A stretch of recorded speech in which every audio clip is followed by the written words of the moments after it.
Hey, what up? It's your boy Random Robo here, and today we're gonna be doing something a little bit different. Well, it's a reaction, another reaction, but it's more catered to like the horror scene. It's a horror animation, and I think it's called I Used to Work the Graveyard Shift at Dunkin' Donuts.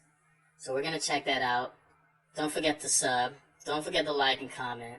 And yeah, let's get into it.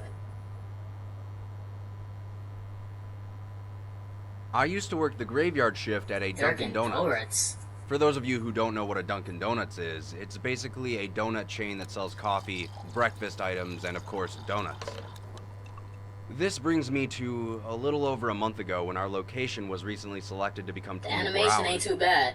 A lot of other establishments would maintain a 24-hour drive-through window, but ours was fully open. Okay. I'll be honest, it was interesting to see the new types of customers who would come in during these hours. We of course had the hipsters and goths who had nothing better to do at 3 a.m. than to sit in a coffee shop drinking 1 cup for an hour. Looks like Steven There were the Universe. occasional overworked businessmen and interns, trying desperately to finish that last-minute presentation.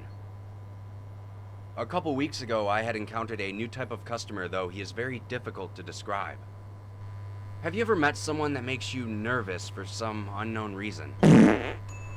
Well, at around 2:30 a.m., a man walked in with a large overcoat, with the collar pulled up, and a black beanie on his head.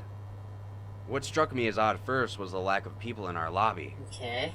Normally at this time, we'd have the goths huddled in the corner cursing the system or something.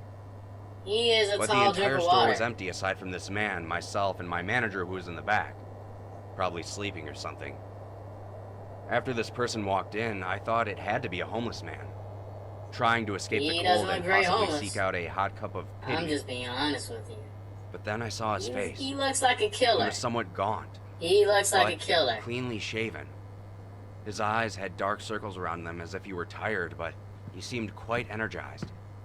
He then walked up to the counter. Yikes. At that moment, I realized how tall this guy was. Like Kobe tall. I asked him what he would like to order. He just stared straight ahead as if he were zoning out.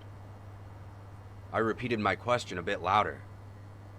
He only said one word. Coffee.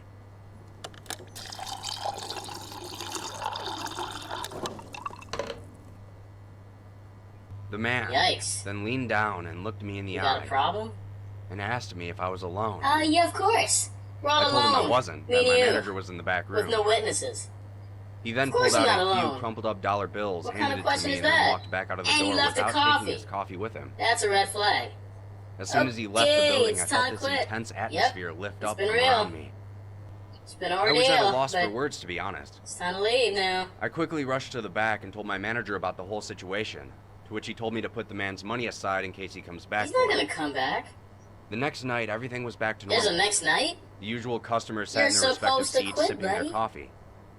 While I was keeping myself busy and mopping the floor, I couldn't help but think about the interaction I had last night. That's when I happened to look out of our front window. Wow.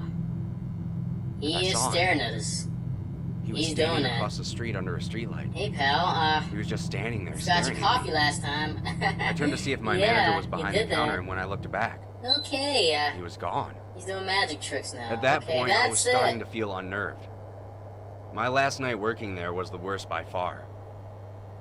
And also the reason I quit.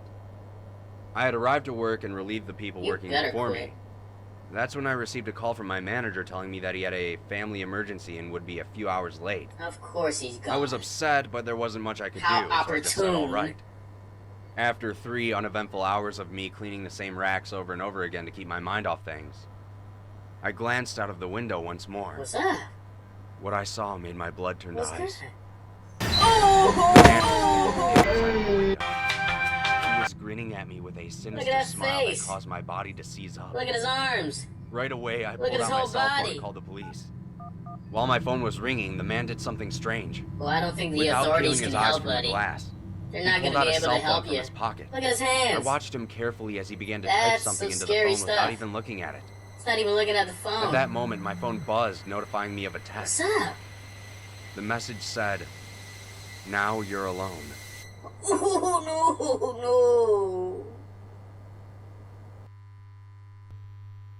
So with that,